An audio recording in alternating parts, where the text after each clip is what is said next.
지금 진도 앞바다에서는 진행 중인 세월호 인양 작업이 지난밤 작업이 좀 지연되면서 고비를 맞기도 했지만 밤샘 작업으로 진척을 보이고 있습니다. 네, 이 세월호 인양의 성패 바로 오늘 결정이 된다고 합니다. 그렇다면 왜 오늘이 특히 중요한 것인지 전남대학교 해양기술학부 박이름 교수 연결해서 알아보겠습니다. 안녕하십니까? 네, 안녕하세요. 네, 오늘 이 세월호 인양의 성패가 갈린다, 운명의 날이다 이렇게들 많이 말을 하는데 그 이유가 바로 소조기 때문이라고 하는데요. 이 소조기가 어떤 건지 우선 설명을 좀 해주시죠. 예, 하루에 2번 정도 바닷물의 수위가 높아지는 만조와 수위가 낮아지는 간조가 생기는 현상을 조석이라 합니다. 그리고 조석처럼 하루에 2번 민물과 썰물로 바닷물이 움직이는 것을 조류라고 합니다. 조석과 조류가 생기는 원인은 천체의 만류 인력 때문인데요. 만류 인력으로 지구에 영향을 가장 많이 미치는 천체는 달과 태양입니다. 이 달과 태양, 지구의 위치는 매일매일 달라지는데 이 셋의 위치가 서로 직각을 이룰 때, 즉 달이 반달인 시기에는 만류 인력의 영향이 적습니다. 그래서 조수간만의 차가 작아지고 조류도 느려지게 됩니다. 이렇게 조수간만의 차가 작은 시기를 갖다가 소조기라고 합니다. 반면에 태양, 지구 그리고 달의 위치가 일직선인 시기, 즉 달이 보름달이거나 금음달일 때는 만류력이 큰 시기로서 조석이 크고 조류가 빨라 이때를 대조기라고 합니다. 네. 네, 조류가 빨라지는 대조기가 오기 전에 그러니까 소조기의 인양 작업이 좀 마무리되어야 할 것 같은데 그런데 오늘이 소조기의 끝무렵이라고 해서 많은 분들이 좀 마음을 졸이고 있거든요. 어떻습니까? 예, 이것을 조사하는 국립해양조사원의 예보 자료를 한번 살펴보면은 네. 지난 3월 21일부터 24일까지를 소조기, 25일부터 27일까지를 중조기, 그 다음에 3월 21일부터 대조기로 보고 있습니다. 그래서 조류는 3월 21일경이 가장 느렸다가 이후에 조금씩 빨라지기 시작해가지고 그 소조기가 오늘 24일에 끝나게 됩니다. 네. 그리고 3월 25일 내일부터는 대조기와 소조기의 중간 정도 유속을 나타내는 중조기가 시작되고요.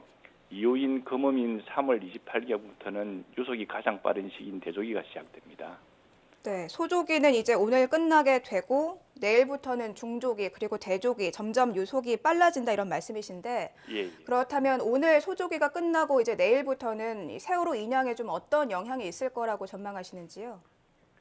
예, 유속이 비교적 느린 시기인 소조기에는 아무래도 해상 작업하기가 수월하지 않겠습니까? 네. 그런데 유속이 빨라지기 시작하면은 바다에 떠 있는 모든 물체는 이 유속 때문에 떠내려가려고 할 겁니다. 그러면은 이 움직임이 커지게 될 것이고 그렇게 되면은 고정하는 작업이 어려지기 때문에 그만큼 작업의 강도가 세어지고 힘들게 됩니다. 특히 이 맹골수도의 조류는 대조기 최강류일 때 6노트, 즉 초속 3m 정도의 유속을 가지기 때문에 이 시기가 되면은 작업이 아예 불가능할 것입니다.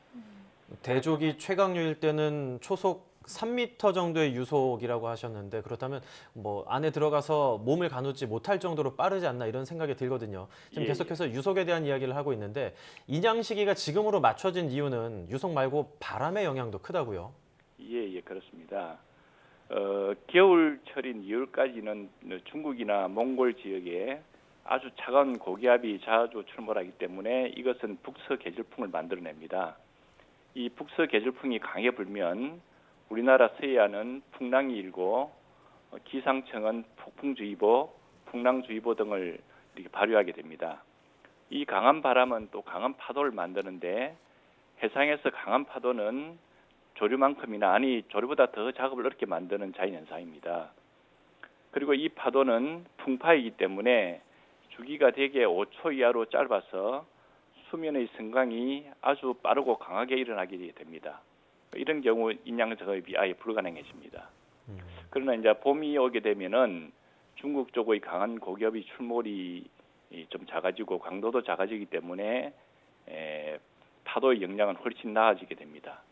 저는 개인적으로 경험적으로 볼 때 이번 한 4월 정도가 적기라고 생각했는데 다행히 이번 3월의 마지막 소조기인 3월 22일부터 하늘이 도왔는지 파도도 낮은 시기가 계속되고 있고 그래서 마침내 세월호를 인양하게 되는 순간을 맞이하게 되는 것 같습니다.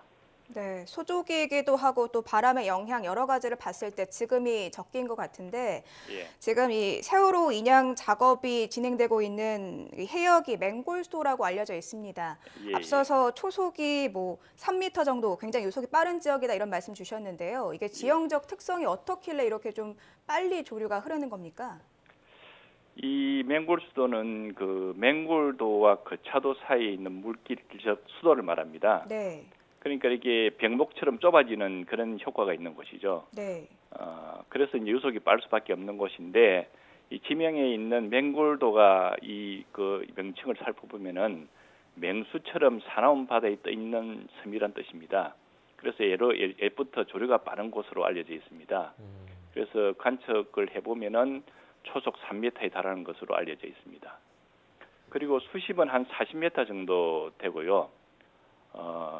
이때 이 조류는 수평으로 움직이고 파도는 수직으로 이렇게 끊임없이 영향을 주기 때문에 이곳에서 이 작업은 육상에서 생각한다 그러면 마치 지진 난 것 같은 그런 상황이 됩니다. 그래서 작업이 어려울 수밖에 없습니다. 그리고 이 강한 유속은 이 강한 탁도도 만들어냅니다. 그래서 다만 강한 불빛을 써도 시야 확보가 어렵기도 됩니다. 그리고 바다는 그 아시다시피 깊어지게 되면은 수압이 강해지는데 그럼 세월호가 있는 곳 수심이 한 30m 정도로 간다면은 해저면은 한 상기압 정도 증가한 상태가 되는데요. 이 정도 되면은 아주 능숙한 잠수부도 한 30분 이상 견디기가 어렵습니다. 따라서 이 맹골수도는 수심이 비교적 깊고 유속이 아주 강하고 가끔 파도도 높기 때문에 해상 작업이 어려울 수밖에 없습니다. 그리고 이런 큰 선박을 인양한 예가 통째로 인양한 예가 전 세계적으로 그 유례가 없기 때문에 작업자 입장에서 본다 그러면은 벤치마킹이 안 되지 않겠습니까? 이런 여러 어려움으로 인해 인양이 어려웠을 것으로 판단됩니다. 인양이 성공을 하려면은 유속도 중요하고 또 탁도, 풍랑 이런 것들이 종합적으로 좀 환경이 좋아야 될 텐데 사실 지난해에는 인양을 시도했다가 실패하지 않았습니까? 어떤 예. 부분에서 문제가 있었던 건가요? 우선 그 인양 방식이 지금 쓰고 있는 방식 제킹 바지선 양 방식인데 당시에 쓰던 방식이 좀 달랐지 않습니까? 그러니까 당시 2016년 당시에는 기상상도 좋지 않았고 그리고 이게 이 장비를 가지고 들어올 수 있을까 하는 확신이 좀 작았던 것 같습니다. 그런 면에서 실패했던 것이 아닌가 여기십니다. 세월호가 수면 13m 위까지 인양이 되면 제킹바지선과 세월호를 묶은 다음에 반잠수식 선반에 옮겨서 목포 신항으로 이동한다. 이게 지금 과정이지 않습니까? 예, 이 예. 과정에서 선체 손상 또 이제 구조물이나 시신의 유실 가능성 많은 분들이 걱정하는데 가능성이 어느 정도 되나요? 아마 그거는 대비를 충분히 했을 거라고 생각되는데 아무래도 유속이나 이 파도가 높아지게 되면은 작업이 힘들기 때문에 그래서 사전에 유류 품속을 위한 뭐 거물을 설치한다든지 또 고박을 충분히 해가지고 고정을 잘 시킨다든지 그리고 사전에 시뮬레이션을 통해 가지고 작업 장사들이 충분히 대비를 했을 거로 판단됩니다. 다만 이게 옮겨 실을 때가 제일 문제가 될 건데 세월호를 정확하게 반잠수식 선박 위에 올려놔야 될 것입니다. 이때도 조류와 파도가 제일 관건이 될 것입니다. 제가 생각할 때 아무래도 지금 기상 예보가 계속 양호할 것이라고 예보하고 있고 하기 때문에 순조롭게 작업이 진행될 것으로 판단됩니다. 아직도 많은 분들의 시계가 2014년 4월 16일에 멈춰 있습니다. 이제 인양 시도를 하고 있는데 성공적으로 또 선체 손상 없이 인양이 돼야 이분들의 시계가 좀 움직이지 않을까 싶은데요. 미수습자 9분의 시신이 가족에게 다가가고 또 사고 원인이 규명될 수 있도록 많은 국민들께서 끝까지 관심을 가져주시길 기대하겠습니다. 지금까지 전남대 박이름 교수였습니다. 오늘 말씀 감사합니다. 예, 감사합니다.